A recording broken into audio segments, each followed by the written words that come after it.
Bismillahirrahmanirrahim. Assalamualaikum warahmatullahi wabarakatuh. Alhamdulillah wa syukurillah mitra-mitra kaum dago sadayana urang masih kena tiasa petepang dago deui. Tiasa seserengan deui sok sanaos mung di cumantarang. Alhamdulillah dina dinten ayeuna urang neraskeun dihanca dongeng anu katunda dina dinten kamari jejerna si Kamilu. Dina dinten ayeuna teh bagian anu ka-50 hijina. Mudah-mudahan kena ieu sareng sunat teh sing ngajantenkeun panglipur kalbu pangbarahmana hiburan kaum mitra-mitra sadayana di mana we aya anu disebutna anu sami-sami mika cinta tur mika resep kana seni budaya Sunda eta ngamulia seni. Urang seni tradisional Sunda. Rung urang dina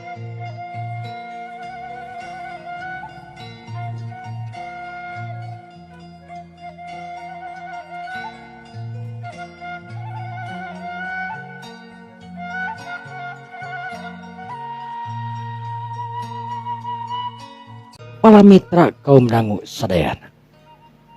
Panji sanan anu ngobrol aliwatan aji kasakten. Anu ngaluarkeun hungkul sora sedengkeun panji sanan aya di perbatasan. Panji sanan anu ngagunakeun ajianana. Anu jelas nong toreng ka kabeh warga anu kerkumpul harita. Jelas panji sanan anu ngagunakeun ilmu siluman anu geus nyampak dina dirina sanajan manehna teh gugur bari jeung dicampuran tinu jadi bapakna nyaeta Sikisab talila anu ngawarisan ilmu-ilmu kanuragan sanajan teu luhur tapi manfaat ilmuna dipake ku panjisanan. Lalaunan panjisanan harita lempang asup ka jero pilemuran. Curelat panjisanan harita ngacurelat sanggeus tepi ka pilemuran. Panona anu seukeut neuteub harita kahareup anu ngagunakeun ajianana nyaetana aji siluman. Aji siluman anu memang bisa dipake ngaleungit sarua jeung ajian-ajian anu lain. Tapi oge kaleuwihan aji siluman teh bisa ningali tina jarak anu jauh. Sedengkeun jang ngadenge tangtuna manehna bisa ngadenge pakai ajian sabda pangrung. Ki sabda sanggeus ngadenge panjisanan harita hatena teuing kunaon asa ngageter tetu. Pok ki sabda harita ngomong ka anak buah. Ka sakabeh para warga khususna di desa ieu urang bakal kadatangan tamu anu ngaranna Gusti Panjisanan. Eta Panjisanan teh jelas hiji pamuntangan urang euy.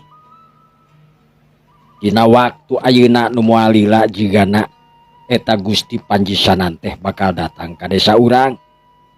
Maksudna bade naon ki sabda? Geus jelas. Manehna hayang ngobrol cenah jeung kula oge jeung sakabeh rahayat ieu pitempatan. Di desa Kikumpal, desa Kumpal teh kasebut desa nu gede, desa nu aman, jalemana akurat. Tapi masalah nu rek diobrolkeun anak kula canyahoeup. Dina waktu ayeuna manehanana keur di perjalanan. Nah di perjalanan tuh bisa langsung datang ki.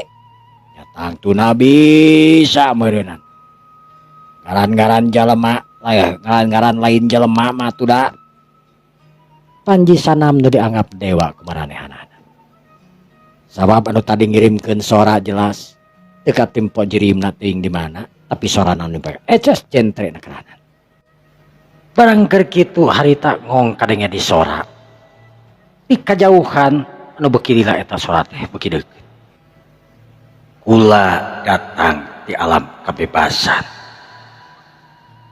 Kula hadir rek bawa harti. Kalakai panincakan kula. Tangkal ranjang dikeun kula. Angin jadi salim. Rumingkang ulah kabuana.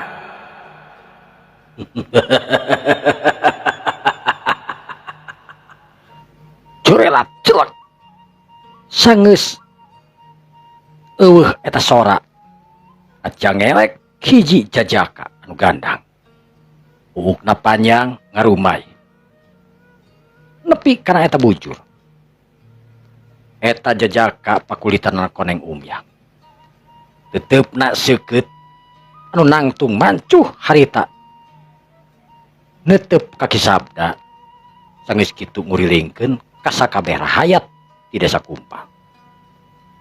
Isabda anu bengong malohok harita teu kiceup-kiceup.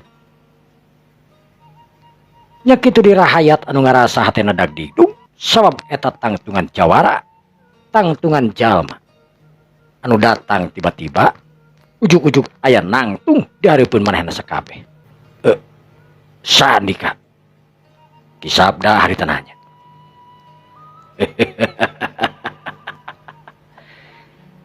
Kula anu ngaran Panjisanan. Panjisanan. Kula Panjisanan.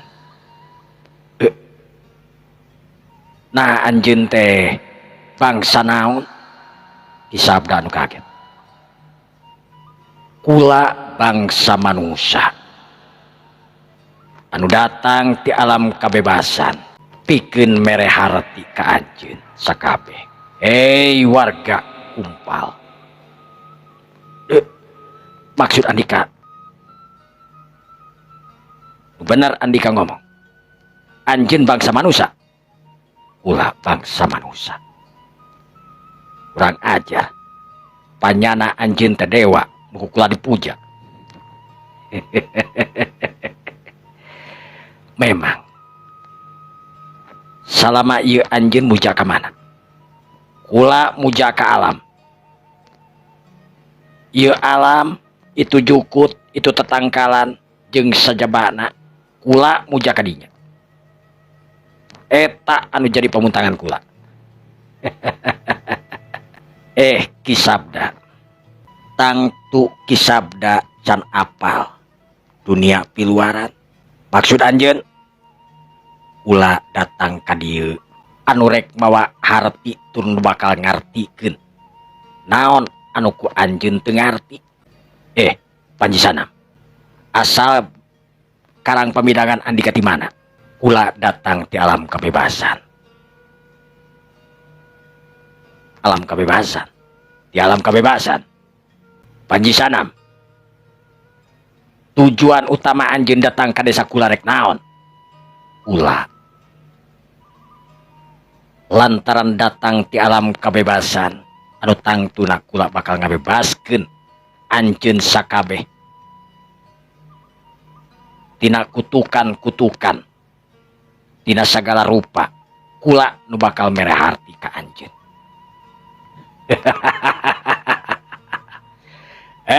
Sakabeh desa Kumpal warga-warga kula. Ieu jalma anu rek nipu ka urang kabeh heuy. Anu hartina ieu lain dewa tapi ieu manusia nu sarua jeung urang nu sarua ngakan kejo. Panjisanan. Anjeun ulah ngomong sagawayah di desa kula. Ieu desa kula anu aman, tentrem, gemah ripah, loh cinawi, sagala papelakan di dieu hebat. Sagala kaayaan di dieu alus, jalma-jalma marulus, rahayu berkah salamet. Kula moal arek kaganggu ka anjeun. Pantang berkula ngaganggu. Tapi kula bakal mere nyaho ka anjeun. Yen anu dilakukeun ku anjeun teh geus jelas salah. Nah, maka jeung salah. Jelas salah. Sabab anjeun teu boga kayakinan anu utama. Kurang ajar. Maksud anjeun rek ngahina ka kula. Tapi kula ngarasa karunya pas ningali desa ieu. Ceuk anjeun ieu desa anu rahayu, tapi ceuk kula ieu desa anu bahaya. sabab dina hiji waktu anu kurang leuwih tilana 2 bulan sakedeungna dagoan ti sabulan bakal aya bencana nu datang ka desa ieu. Wah, ulah sok atok-atokan teu pararuguh, aing teu percaya ka bangsa manusia model ilaing. Bangsa manusia sarua jeung aing mah geus pasti loba nipu loba ngabohong sia. Teu percaya aing. Masalah percaya jeung teu percaya eta mah urusan andika, kula kudu sakadar ngabejaan. Lilana ieu 2 bulan sakedeungna dagoan we nu moal lila deui bakal aya bencana nu bakal ngumpakeun ngarumpeskeun ieu desa kumpal. Kurang ajar. Panjisanan. Ulah arek nyieun keanehan di ieu pitempatan euy. Ieu pitempatan geus ribuan tahun turun tinurun tetep kaayana seperti kieu. Anjeun di desa ieu nganalkeun tumbal. Teu masalah nganalkeun tumbal oge. Nu penting desa ieu salamet. Salah. Anjeun nyalametkeun desa ieu tapi nyilakakeun nyawa batur. Kunaon sia teh? Pake jeung wanian-wanian teuing ka aing sia. Sia can apal aing saha? Justru gua apal anjeun saha disabda. Anjeun ngaranna jalma anu munafik tur licik. Nyalametkeun ieu desa nyilakakeun nyawa batur, lain nyilakakeun deui tapi ngorbankeun nyawa batur. Sabara puluh, sabara ribu jalma anu geus jadi korban andika di dieu. Eureunnan. Teu bisa eureunnan. Lamun teu dieureunnan bencana bakal datang. Saha nu bawa bencana? Ulah.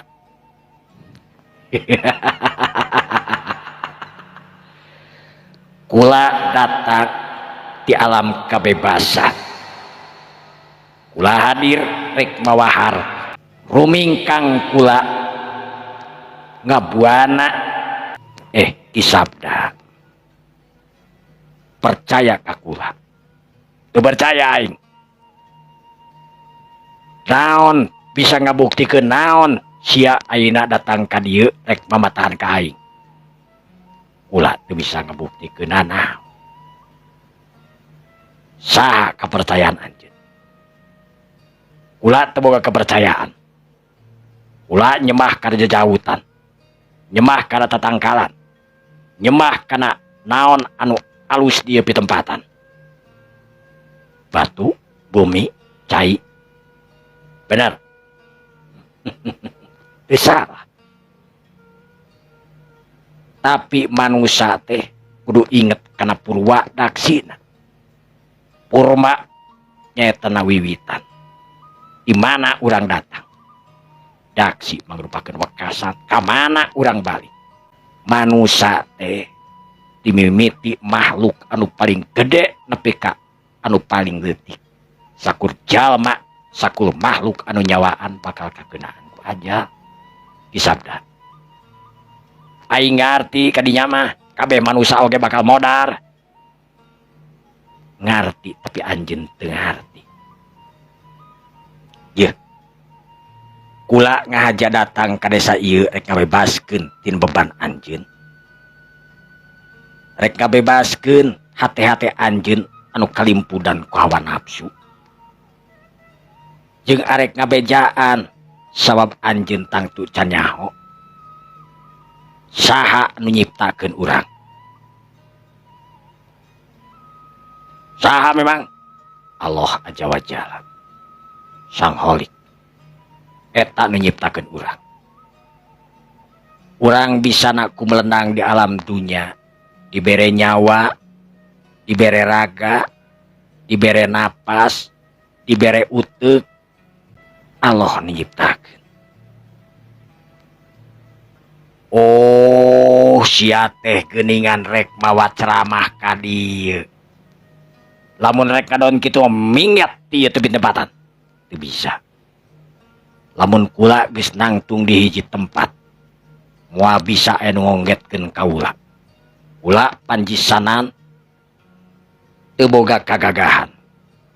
Kula panjisanan teu boga kadikjayaan.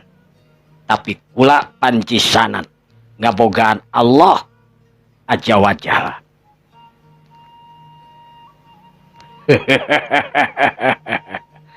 Ayaku lucu ieu babangus ya. Panjisanan, samaruk aing rek percaya ka sia. Samemeh aing percaya ka sia hayang nyaho heula kawasku mah pangarti sia teh make datang ka dieu rek sosoroko jor sagala tawa ka aing rek dipake wadah ieu teh euy. Warga kumpal sakabeh. Ieu jalma anu rek ngaco teh mejeuna kurang kudu dipencit euy. Dipake tumal sakalian, dipake cukang sakalian yeuh. Sabab teu ngarti urang datang jalma teu puguh-puguh mere caramahan ka aing sagala rupa ieu ka urang dieu. Kisabda. Lamun anjeun memang teu percaya kaula. Moal arek ngagugu ka kula teu naon. Tapi kula moal arek ini tieu pitempatan justru kula arek ngadumuk dieu pitempatan. Teu bisa anjeun urang luar. Malang mang mulumung datang ka ieu pitempatan teu boga dulur baraya jeung inung bapa di ieu pitempatan tapi hayang cicing di ieu pitempatan aku urang ajar ieu mah ieu. Justru kakurang ajaran eta kudu ditambahan di dieu supaya leuwih ajaranana gitu maksud teh. Nah, asa ngalunyak beki dieu teh ieu. Panjisanan. Gablek naon sia geuningan make jeung wani-wani datang ka dieu make jeung wani-wani ngahina ka aing sagala rupa make wani-wani datang kana hareupeun babangus aing sagala rupa ieu kurang ajar. Teu boga nanaon kula mah.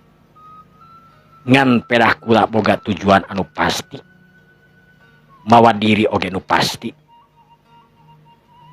Kula kalakai panincakan kula langit jang nungiuhan kula bumi oge dianggapna imah ku kula. Walah montong sok lupa rupas ya. Panjisanan, lamun sia bisa ngelehkeun aing sia bisa bebas di dieu tapi lamun sia teu mampu ngelehkeun aing wayahna kudu modar di leungeun aing santeuna sia kudu mingat teu pitempatan. Memang naon anu rek dilakukeun ku anjeun? Kisabda. Naon rek dilakukeun ku anjeun? Geura lakukeun. Urang ajar ngahina ieu. Diantep teh ieu. Ai sugan teh bener we dewa tadi mah. Nah nyana-nyana lain dewa mah ku aing dipetik jajarina ku aing mah sia. Dialaja jantungna mun kieu mah. Sabda. Anjeun sakilu kakolotanana bener. Karunya nu ngabejaan. Karunya euy ka desa kumpal ka wargana. Eueuh anu mere nyaho. Yen naon anu dilakukeun teh salah. Kurang ajar. Geura siapkeun diri anjeun. Ulah ngacaprak teu pararugu sia. Dengekeun sakali deui, lamun sia mampu ngelehkeun aing sia bebas ngalakukeun naon di dieu. Aing bahkan bakal milu ka sia. Tapi lamun sia eleh dina jurus anu katilu aing kisabda nu can pernah lagrag di medan perang geuning. Hade. Gerak lakukeun naon nu rek dilakukeun ka kula ti anjeun. Aduh, ieu manusia bener-bener kadon sisirian teu pararugu. Mangkon nempokeun huntu nu rangeteng haram jadah ieu. Panjisanan. Gerak tadah panganti kula. Hiat, curelat. Harita kisabda ngacorelat sedangkeun panjisanan anda tetap tenang, mantuh, nangtung dina tangetungan anak. Kisabda harita nu nabrak kana awakna panjisanan, tapi aneh. Begitu harita rek deket awakna kana panjisanan. Diri ibarat ayat tanaga anu kacida pisan. Watuh hebatna. nempikakeun kisabda harita ngacengkang ka tukang aya sababaraha meterna. Kubrak kisabda harita kubrak. Korejat kisabda harita anu memang kuat. Harita kisabda ngawatak di ajianana. Leungeun kisabda harita ngageter katingali dina pelebah ramo-ramona kisabda lir ibarat beureum kuseun. Nandakeun kisabda ngaluarkeun ajian anu kecil pisan hebat. Panji sanan harita kurtiba mesem we ningali kisabda kawas kitu atuh pogo we. Kisabda sabeuki diledek harita ku panji sanan. Corelat di panji sanan atanapi kisabda harita corelat ngadeuketan ke panji sanan. Leungeun beulah katuhuna harita blesat nu maksudna rek pake nubruk atara we pake neungeul kana pelebah dadana. Ki panji sanan anu keur nangtung mancu dina tangtunganana. Hiu geduk des. 3 kali harita tengiran kisabda ngeunaan kana dadana panji sanan. Panji sanan harita tengeser sasiku tengjat satu yang beas. Ngadon imutnya gelenyu harita beri neuteup kaki sabda anu mundur ka tukang dadali degan sababaraha meter. Kisabda kumaha? Geus sabaraha jurus? Kurang ajar sia. Tete lah sia ngabasa aji kasaktian anu hebat euy. Tapi tenang. Aing can mereskeun sajurus ieu. Nah, sajurus teh geuningan loba-loba teuing ieu. Boba dilicikan kula ieu. Da ayeuna mah geuningan kitu. Kurang ajar. Panji sanan.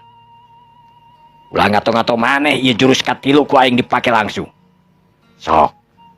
Hayang nyobaan, hayang ajaran. Kawas kumaha rasana jurus katilu ti sabda ti ieu. Tapi omat.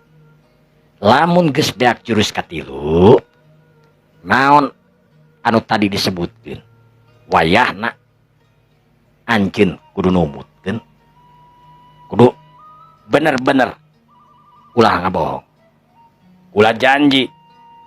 Tapi lamun aing menangkeun dina jurus katilu ieu, hartina anjeun kudu mingat atawa ku aing dipodalan. Halus. Geragunakeun. Corelat kisabda harita corelat teuing nu ngawatak ajianana leuwih hebat tibatan tadi. Awakna lir ibarat haseup harita ngagulung kana awakna panji sanam.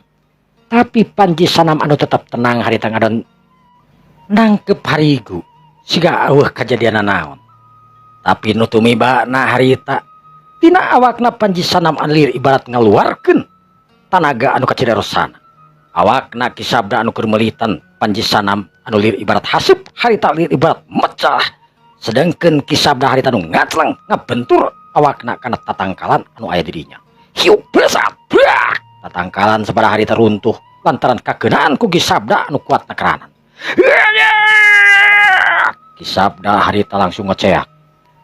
Panji sanan harita keur tiba imutnya gelenyu. Nu saterusna panji sanan harita ngadeuketan ke kisabda terus nyodorkeun dampaleungeuna pikeun narik kisabda anu keur ngajungkelang. Kisabda menang sajongjongan neueup seukeut kana eta leungeun anu nyolodor. Lantaran manehna inget kana janji. Eta leungeun harita langsung ditarik. Ditewak nu saterusna panji sanam harita narik leungeun atanapi awakna kisabda. Geus duana nangtung pok panji sanam kalayan tenang harita beri imut ngegelenyu ngomong ke kisabda. Kisabda kumaha ngeunaan janji nu cikeneh ku anjeun disebutkeun dijanjikeun. Kisabda harita rumpuyuk bro nyuuh kana palebasukuna kisanam. Aduh ampun panji sanan. Kula tobat. Kula arek nuturkeun kana naon anu geus kucik keneh jadi janji kula. Syukur. Hudang kisabda. Kuniang kisabda harita hudang. Saterusna panji sanam nepakan kana tak-takna kisabda. Kisabda. Kula arek cicing di ieu kampung meunang sababaraha waktu. Menta izin kula ka anjeun. Sumangga panji sanan. Kula bakal ngijinan ka anjeun tong boro-boroning anjeun kursa babara waktu sanajan saumur waktu anjeun cicing di kampung terjadi masalah keur kula. Ayo ayeuna mah urang ka imah kula, urang ngobrol panjang lebar di ditu. Hei warga desa Kumpal, tuturkeun kula ka imah. Sanggeus puguh kitu mah bring sararea harita ngabring. Panji Sanam diabringkeun ku sararea Kisabda anu gigireunana Panji Sanam. Ibrit ngabringkeun raja anu maharaja. Sararea ajrih nekeranan ka Panji Sanam sanggeus katingali ajianana anu hebat nekeranan nepikakeun Kisabda anu memang dianggapna panggagahna eueuh jawara nu bisa ngelehkeun ka Kisabda, tapi buktina geuning ayeuna ku Ki Panji Sanam teu naon-naon, teu sakara-kara. Panji Sanam bisa mampu ngelehkeun kalayan teu mere perlawanan saeutik acan.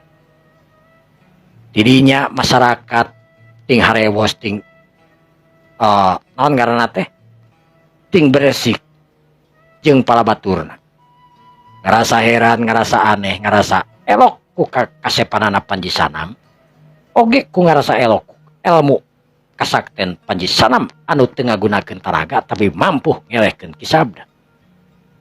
Salah saurangna harita nu ngomong jeung babaturanana muji-muji ka Panji Sanam. Aduh, eta Gusti Panji Sanam teh manikot gagahna kerahanan nya. Ya buge, ieu bisa dipake guru ku urang jika nama ieu. Tapi maksudna naon ieu rek urang rek dibere naon ieu nya? Kudu kabeh kadari itu cenah ka imana Kisabda nya. Duka naon yang kewedengekeun. Kisabda harita geus nepi ka imahna anu gede kerahanan lir ibarat istana eta ieu mah teh. Imah anu dijieun ngahaja pikeun kaberlangsungan pemerintahan we di dinya setempat. Manehna nu ngabangun, manehna nu jadi pemerintahna, manehna nu ngatur segala rupana di desa eta. Masyarakat di desa eta memang tentrem eueuh pacogregan itu jeung ieu. Lantaran Kisabda anu memang kasebutkeun bijaksana dina ngatur segala rupana. Ngan hanyakal eta warga teh sakabehna eueuh nu mengenal naon aya nu ngaranna Allah. Matak Panji Sanam anu geus nyaho tur ngarti keukeuh hayang cicing di eta pitempatan sabab Panji Sanam menang tugas tilu jadi bapana Sabta Lilo jelas kudu nebarkeun naon anu dipapatahkeun, naon anu dipaparinkeun ka manehanana. Ayeuna waktuna Panji Sanam ngamimitian rek nyebarkeun naon nu jadi kanyahona ku manehna. Sanajan saeutik cek paribasana, sanajan kursa tetes cek paribasana pangarti manehanana, tapi tetep sakumaha anu diunggalkeun nyaetana ku anu jadi bapana, manehna kudu mere nyaho ka batur. Anu teu nyaho kasup ka desa Kumpal. Kisabda anu diuk karita dina korsi. Nya kitu Panji Sanam anu ditah diuk karita digigireun Kisabda. Susuguh didinya seperti biasa nawe nu ngarareunah tangtuna. Kisabda ningali kana daging Panji Sanam anu ngareret nu saterusna kerung. Pok nanya ka Kisabda. Kisabda, daging naon ieu Kisabda? Di dieu teh ngusumsina dagingna babi, payawak jeung lain sajabana. Sumaga kula urang muslim. Muslim? Naon ari muslim? Muslim anu ngajarkeun agama Islam. Naon ari Islam? Islam teh agama kahadean. Kabeh agama ge panan alus. Alus cek nu nganutna, tapi teh alus cek nu nganutna. Kadaharan anu kieu keur kaula teu dimenangkeun. Nah, sebab ieu kadaharan teh ngandung panyakit. Dina ieu bagong teh aya anu ngaranna cacing pita anu bakal ngaruksak kana awak urang. Moal karasa langsung, tapi 10 tahun, 5 tahun, 15 tahun, 20 tahun bakal katingali hasilna. Waduh. Cek saha teh? Cek nu ngartieun. Cek nu ngartieun. Jadi kumaha? wayah lamun anjeun hayang salamet tina penyakit. Nah, kapan loba eme, loba doma, loba sapi, loba itu jeung ieu na. Kunaon kalah kanggo kutuk kitu? Kunaon kalah mencit nu kitu? Eme justru leuwih alus kana kesehatan. Hayam leuwih alus kana kesehatan. Katimbang anu-anu penyakit. Tinggalkeun. Tapi kula geus konsumsi teh puluhan tahun tangtuna ti orok nepi ka ayeuna. Bahkan ieu teh geus turun timurunan. Wayahna. Ngagugu ka kula. Janji anjeun. Oh. Warga kula. Ti mimiti detik ayeuna nepi ka hareupna teu meunang konsumsi daging anu ngandung penyakit model kieu. Setuju? Setuju. Alus. Kula di dieu hayang nyieun imah. Hayang nyieun imah. Teu kudu nyieun imah cicing we di imah kula kapan ieu ge imah teh cukup ku 100 urang ku 1000 urang ieu teh imah teh. Gedena anu geus teu kaukur. Badagna anu kacida pisan. Tuh tingali kamarna ge loba pisan. Tuh tingali ubina oge manikat harerang harurung. Tuh tingali pantona pinuh ku ukiran. Ding ding ding dingna pinuh ku ukiran. Hateupna tina hateup anu paling hebat. Moal aya nu ngelekeun diri seperti istana raja we ieu mah. Tapi kula lain arek nyieun imah kula. Nyieun imah naon atuh? Pan imah mah jang jelema meureunnan lain. Kula butuh jang istirahat, ketenangan. Jadi kula arek nyieun imah Allah. Nyieun imah Allah, naon ari Allah teh? Allah teh anu nyiptakeun urang. Anu disebut Sang Holi, pencipta. Kula rek nyieun imah Allah. Engke anjeun bisa ngarasakeun lamun geus jadi eta imah Allah. Anjeun asup ka eta imah Allah. Cep rasa tiis tina hate anjeun. Rungsing anjeun bakal leungit lamun geus asup ka imah Allah. Nah bener eta teh. Bisa dicoba. Numatak kula rek nyieun. Para warga. Timimiti poe isuk urang aprak kaleuweung. Urang neangan tangkal, urang neangan awi, urang neangan segala rupa anu mampu, anu bisa dijadikeun imah Allah. Satuju? Setuju. Masyarakat na iwati satuju we jeung heueuh. Tak kumaha ki sabda. Sabab ki sabda anu geus taluk ka panjisanan. Panjisanan anu seuri dina hatena. Bungah lantaran tidinya mimiti manehanana. Arek kamimitian ngabismilahan, arek nebarkeun ajaran-ajaran sakuma parentah nu jadi bapana nyaetana Saptalilo. Saptalilo saurang pandita, Saptalilo saurang ahli nujum anu ngarti kana masalah nujum. Kula kacida pisan bungahna kisabda. Kula oge di dieu bakal ngajarkeun hiji ajaran anu tangtu anjeun can pernah ngalaman saumur hirupna. Tapi samemeh ngajarkeun kula menta ngabersihan heula. Kula umum masyarakat di dieu kasebut kotor. Kula agama Islam. Penganut Islam, urang muslim. Urang muslim terkenal ku bersihna. Naon ari muslim teh jeung bersih jeung Islam teh teh engke bakal kanyahoan. Ngan kula rek ngabejaan hungkul ka anjeun. Urang Islam terkenal ku bersihna. Kahiji jalma nu nganut agama Islam tangtu kudu disunat. Naon? Disunat. Piraku teuing. Make jeung kudu disunat sagala rupa. Kumaha mun aki-aki meureun liat? Tina naon. Lihat oge pan aya kampak tinggal diteuk-teuk. Waduh. Gagabah mun diteuk-teuk atuh meureun kumaha? Ay. Tenang. Sagala bisa diusahakeun. Intina lamun sakabeh hayang salamet lain kur di dunya tapi di akhirat akhirat naon aya akhirat teh apan jalma di manusia sakabehanana bakal balik ka imah balik ke alam akhirat balik ke alam barzah urang bakal maut bakal dikubur engke ganti alam tah urang teh sanggeus di alam dunia teh bakal mangih di alam nyaeta alam barzah alam akhirat engke urang bakal mangih neraka jeung bakal mangih na surga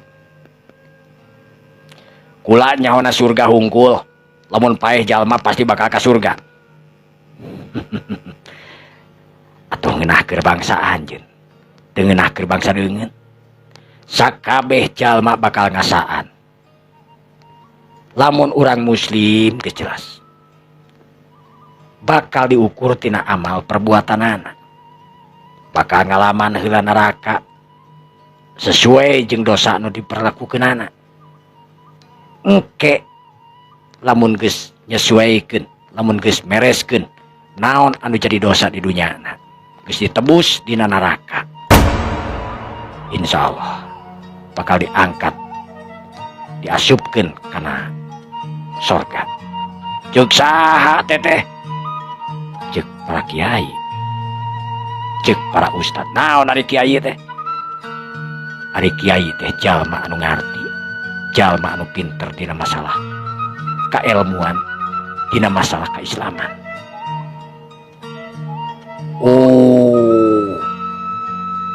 jadi anjeun teh ka dieu rek nyebarkeun agama Islam bener tepat nah tuh lain ngomong kita tadi sabab lamun langsung kula ngomongkeun rek nyebarkeun agama Islam tangtu anjeun bakal nolak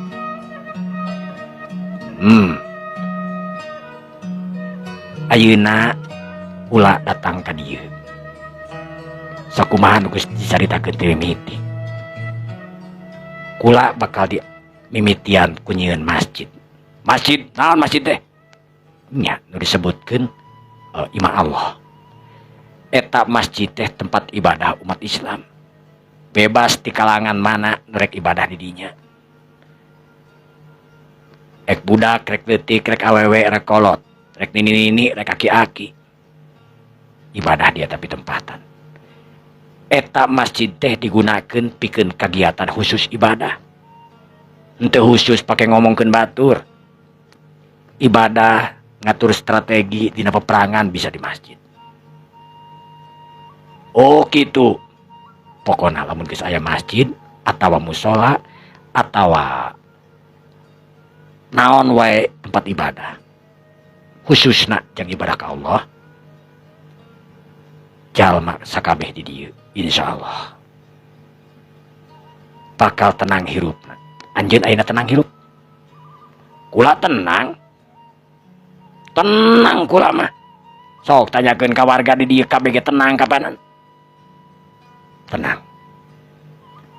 anjeun geus mikirkeun iraha balik anjeun kula tuh nu mikirkeun ka dinya sabab kula geus dianti kurana surga lamun aya nu paeh hartina bakal asup ka surga ngeunah tapi nya memang ngeunah sabenerna mah ngan nya kitu kumaha kula kadang-kadang sok ngarasa bingung sabenerna kula diciptakeun ku saha nah kula kamari nyembah kana tangkal jengkol sedangkeun tangkal jengkolna dihakan dipake coe sama bingung pan kula tah eta sakumaha tenangna tapi tetap bakal aya pertanyaan-pertanyaan tina diri sorangan nu batak geus kula datang ka dieu arek mere beja lain kula hartina pinter lain kula arek mamatahan ngojay kamari tapi memang kula datang ka dieu ditugaskeun saha nu nugaskeun jalma nu nugaskeun nyebarkeun kana kahadean teu salah kan teu salah nyebarkeun kana kahadean mah jadi ieu kampung teh kampung anu mimiti kudu tidak naon teh kula datang ke kampung. Loba kampung nu kaliwatan ku kula, tapi kula teuing kunaon make jeung hayang eureun di ieu kampung. Barang tetela nyaho eusina ieu kampung, kula jadi tertarik, kula hayang cicing di ieu pitempatan.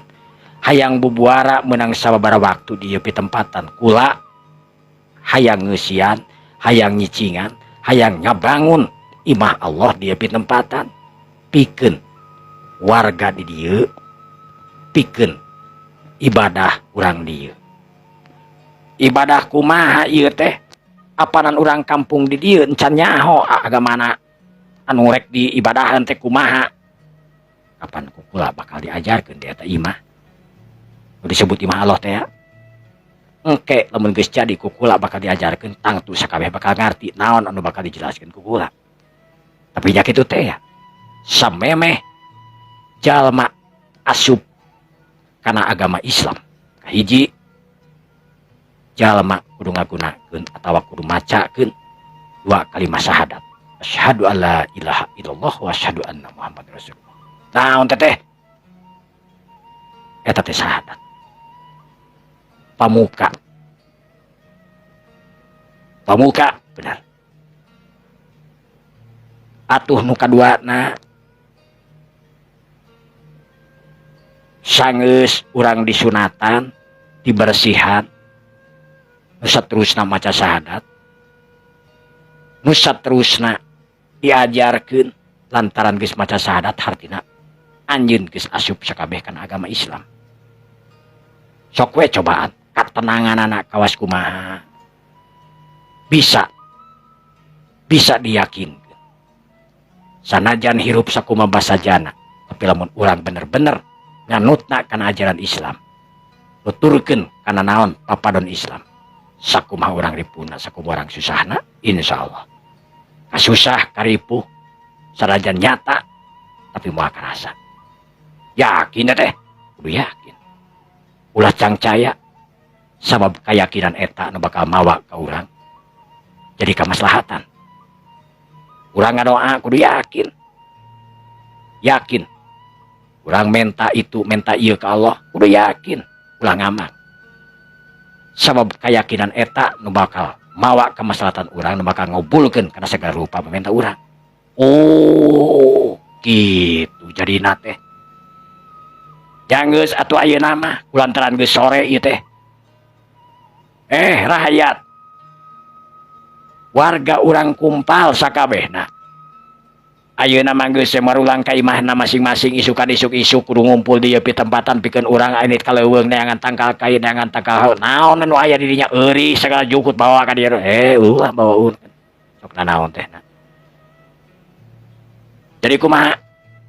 Isukan. Urang kudu ngumpulkeun batu. Ngumpulkeun batu. Jang naon? Oh, jang naon? Jang pondasi. Sabab masjid kudu make pondasi. Sarua jeung Islam oke kudu make pondasi. Begilir dewa ieu. Urang Islam. Benar? Tapi Islam lamun teu make pondasi bakal hancur, bakal gugur. Naon hartina teh? Urang dina ka Islam teh kudu kuat pondasi. Jangkarna jadi moal gampang mecal, moal gampang itu, moal gampang kapangaruhan jeung itu jeung ieu na. Bantak pondasi diperlukeun dina poe isuk kudu neangan batu heula we ka walungan. Batu nu gede nu sakira-kira mampu dipake pondasi ieu masjid. Oh, kitunya. Benar. Jadi isukan teh mimitian teh meuli pake pondasi, pake pondasi. Di dieu di mana nu aya sirap. Sirap mah loba di dieu mah tuh, gladi itu sirap unggul. Jadi adukna make sirap. Dihijikeun jeung segala rupa jarami segala rupa di dieu supaya eta adukan teh beuki kuat beuki luat. Batu cadasna urang pek-pekan sakabehanana hitung-hitung jeunan pikeun ngaraketkeun kakuatan dina eta segala rupana. Sabab lamun segala rupa dihijikeun tangtuna bakal kakuatan oge bakal beda. Nah, nyanyinya papuntang-puntang tangan justru eta nu bakal nguatkeun pondasi urang sakabehanana. Aduh, aing mah sajal lieur ieu. Tong boro-boro anjeun bet kuring oge sarua lieur sebenarna mah. Hejah yoge pari jeung teu maca deh. Dah, sainget nawe. Komen keun. Teu naon komen. Kan nya kitulah. Bahasana kudu disaring we komen teh sok kaleungit geura. Kena.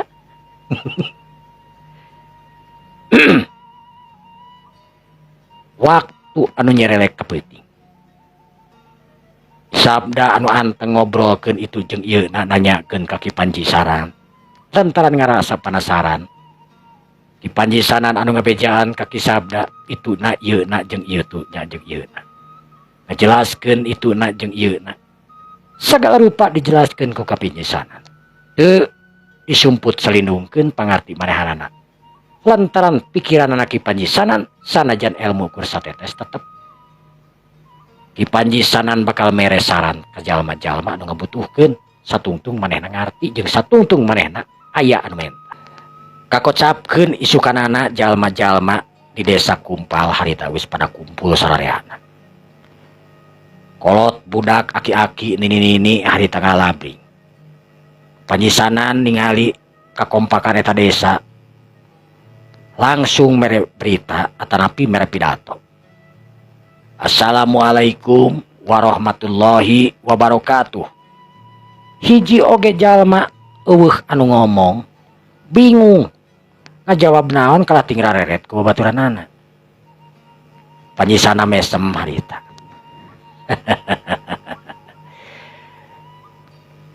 Warga Kumpal, bapak-bapak, ibu-ibu, murang kalih jeung sajabana.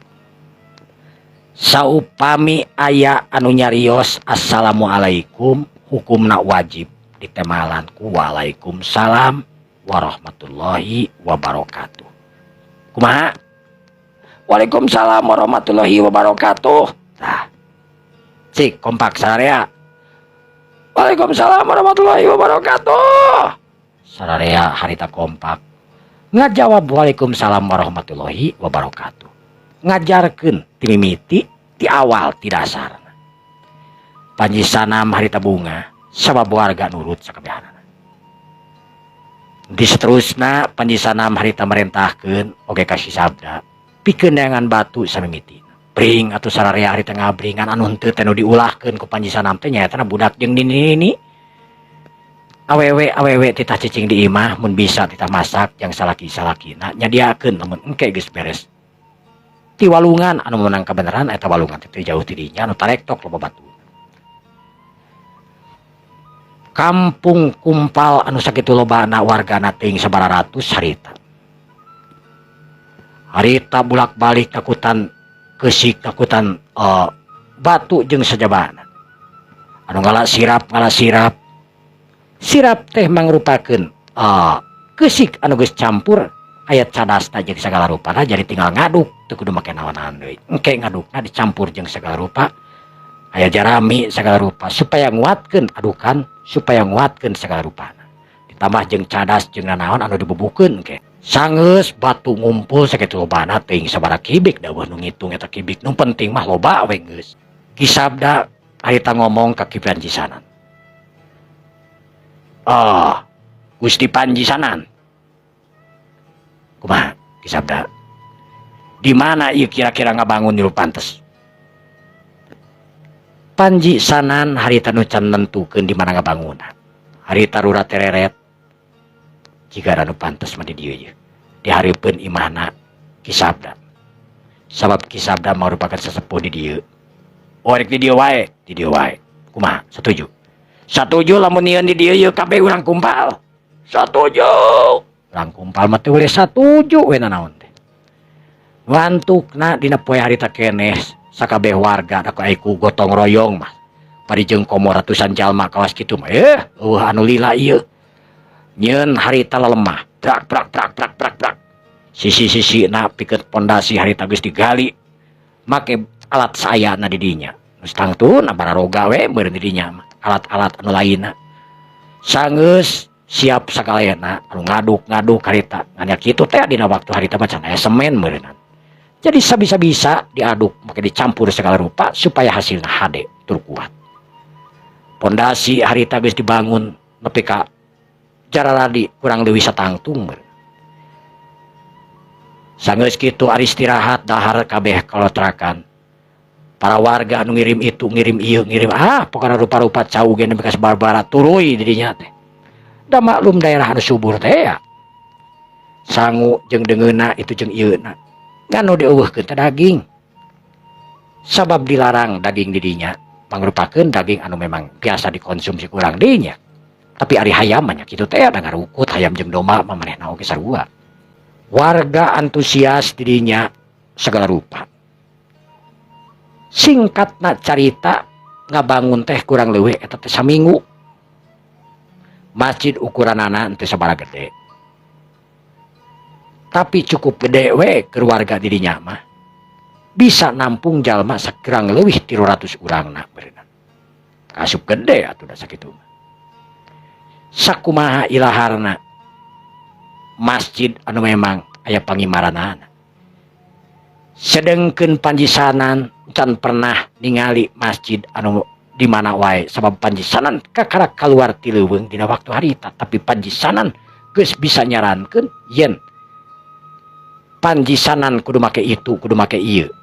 Make paimaran, jang imam, jang sagala rupana. Sabab panjisanan sok salat bareng jeung nu jadi bapana. Panjisanan di pepatahan itu jeung kieuna. Sanajan panjisanan can pernah nempo bentuk masjid anu saaslina sarantaran dina zaman harita. Langka nakeranan masjid-masjid teh ayana di mana mah boa. Tapi panjisanan anu geus ngarti. Seolah-olah nyiptakeun bentuk masjid di mana masjid teh aya paimaranana dina waktu harita. Eta masjid anu ngajengleng loba nu ngadatangan. Ngadon caricing di luar, ngariung sabar pakai barang dahar segala rupa. Sebab aya bangunan anu endah nakeranan kasebutna. Aya paimaranana di luhurna aya nu belenong segala rupa. Eta masjid anu belenong di luhurna dijieun tina sarupaning segala rupa we nu kira-kira mampu dibelenongkeun, diciptakeun secara manual ku warga urang dinya. Seperti biasa setiap kampung gak aya tukangna dirinya teh. Tukang ngabangun, tukang itu, tukang ieu. Jadi otakna segala rupa teh lain ukur panji, tapi tukang ngabangun anu didinya anu diparentahkeun ku panji pikeun nyieun eta masjid kumaha sahaden-hadena.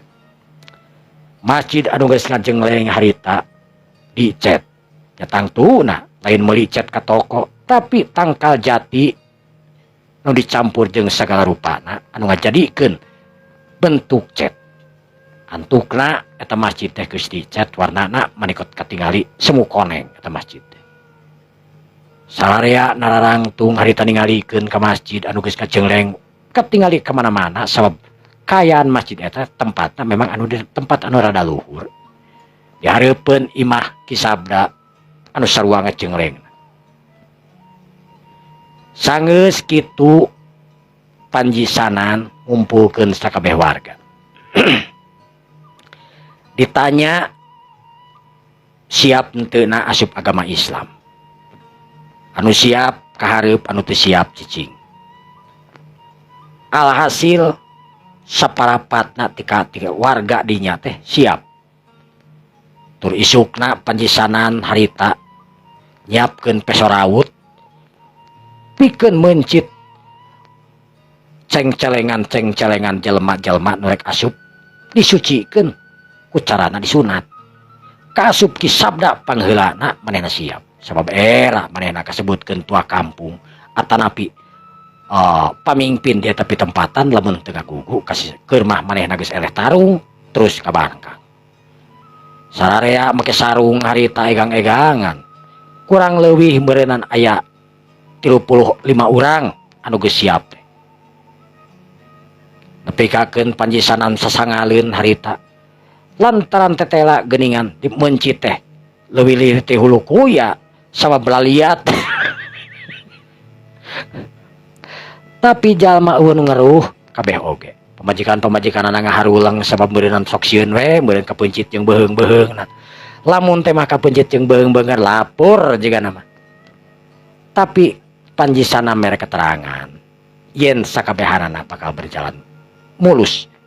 Panjisana bisa ngubaran harita dipencit, harita oge cager. Jam-jaman lah intina mah kitu. Sanggeus peutingna calalager kakocapkeun. Peutingna panjisanam saha-saha nu geus dipencit, saha-saha nu geus disucikeun. Dita ka masjid mararani make pakaian pang alusna.